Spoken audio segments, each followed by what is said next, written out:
Assalamualaikum warahmatullahi wabarakatuh. Perkenalkan nama saya Muhammad Nova Ardiana dengan NIM 210205615, jurusan Ilmu Hukum Fakultas Syariah dan Hukum.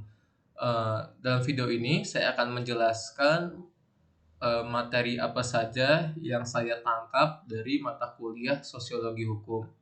Nah, yang bisa saya tangkap dari materi mata kuliah ini adalah hukum dipahami dalam sosiologi hukum sendiri. Dia bisa tahu nih pandangan sosiologi hukum terhadap hukum itu sendiri apa gitu. Jadi menurut saya dalam sosiologi hukum terhadap hukum bukan berdasarkan analisis terhadap produk secara normatif gitu guys. Jadi melainkan melihat hukum dari sisi perilakunya. Hukum juga bisa menjadi a tool of engineering jika semua elemen baik pembuat hukum, penegak hukum, masyarakat, dan semua unsur terkait saling menunjang untuk menciptakan budaya hukum yang memiliki nilai-nilai keadilan bagi semua pihak.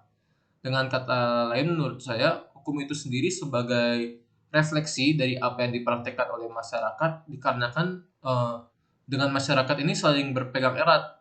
Sosiologi hukum juga bisa memahami hukum sebagai pemecah konflik itu sendiri di sosiologi hukum. Nah, selanjutnya sosiologi hukum nih bisa ditinjau dalam tinjauan ontologis, epistemologis, dan aksesiologis. Nah, untuk sosiologi hukum dalam tinjauan ontologis, ya pada dasarnya ontologi itu kan membicarakan tentang asas-asas rasional yang ada atau disebut suatu kajian yang mengenai teori tentang yang ada. Nah, karena membahas apa yang ingin yang diketahui dan seberapa jauh nih keinginan tahu kita tentang masalah atau tentang hukum itu tersebut. Sosiologi hukum juga di sini juga merupakan hukum ilmu yang mengkaji perilaku hukum sebagai kenyataan hukum, sehingga apabila ditinjau dari ontologis nih ya guys, jadi sosiologi hukum adalah ilmu sebuah ilmu yang berkaitan dengan perilaku manusia yang menjadikan sebuah perilaku hukum dan menghasilkan sebuah kenyataan hukum itu sendiri. Nah, selanjutnya sosiologi hukum dalam tinjauan epistemologis. Nah, kajian epistemologi dalam ilmu sosial, khususnya sosiologi ya, adalah kajian yang berhubungan dengan anggapan-anggapan dasar mengenai landasan ilmu pengetahuan, yaitu bagaimana dunia sosial mengkomunikasikan sebagian pengetahuan kepada orang lain.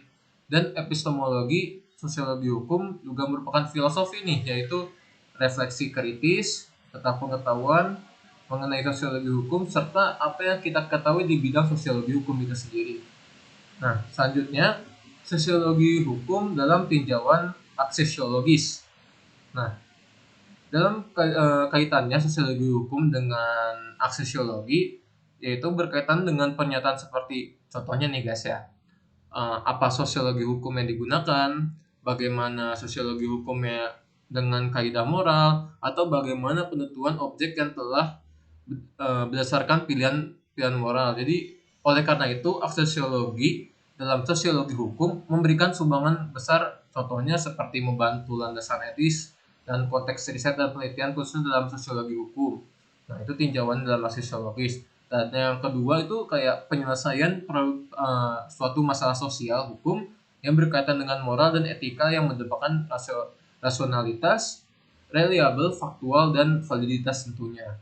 Itu yang saya pelajari. Dan yang ketiga itu masih dalam aksesiologis ya, membantu dalam hal memberikan kritik terhadap riset sosial hukum, khususnya agar tidak boleh keluar dari kebenaran yang hakiki atau kebenaran yang sebenar-benarnya, atau menuju kebenaran sesuai dengan kaidah-kaidah ilmiah yang berlaku di masyarakat. Nah, selanjutnya yang terakhir yang bisa saya pahami dalam materi mata kuliah ini, yaitu bagaimana bagaimana hukum sangat berpengaruh dalam budaya itu sendiri, atau budaya dapat mempengaruhi penegakan hukum itu sendiri. Jadi kita kan sebagai warga negara Indonesia yang sangat melekat dengan budaya, ya di mana budaya ini itu sendiri juga sampai mempengaruhi hukum kita, yaitu hukum adat dan terlebihnya hukum pidana, walaupun hukum pidana kita berkiblat ke arah Belanda ya. Tapi karena tingkat penegakan hukum masyarakat yang sangat tinggi karena budaya ini, jadi ada ukuran nih masyarakat tersebut melalui partisipasi masyarakat yang tinggi dan usahanya mencegah kejahatan yang tinggi pula. Jadi seperti melaporkan dan membuat pengaduan atas terjadinya kejahatan di lingkungan dan kerjasama bergotong royong untuk memberantas kejahatan tersebut. Nah, itu kelebihan kita dari negara Indonesia yang karena kita menganut budaya gotong royong. Sehingga suatu budaya dapat mempengaruhi penegak hukum layaknya budaya yang berada di suatu masyarakat yang taat akan hukum yang dapat mempengaruhi penegakan hukum yang terlaksana dengan baik dikarenakan budaya telah ada pada masyarakat tersebut. Jadi pokoknya dengan adanya budaya ini ya, budaya kita sungguh mempengaruhi hukum, penegakan hukum yang berada di Indonesia atau di negara kita itu sendiri. Nah, dan kita juga belajar nih sebenarnya dalam sosiologi hukum juga banyak seperti kesetaraan gender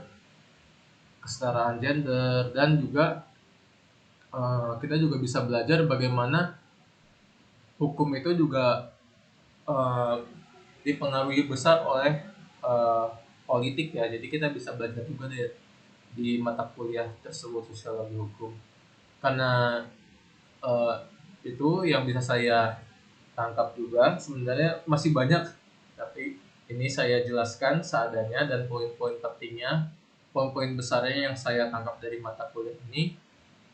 Sekian. Kalau misalnya ada kesalahan dalam tutur kata atau menjelaskan, saya mohon maaf dan terima kasih. Assalamualaikum warahmatullahi wabarakatuh.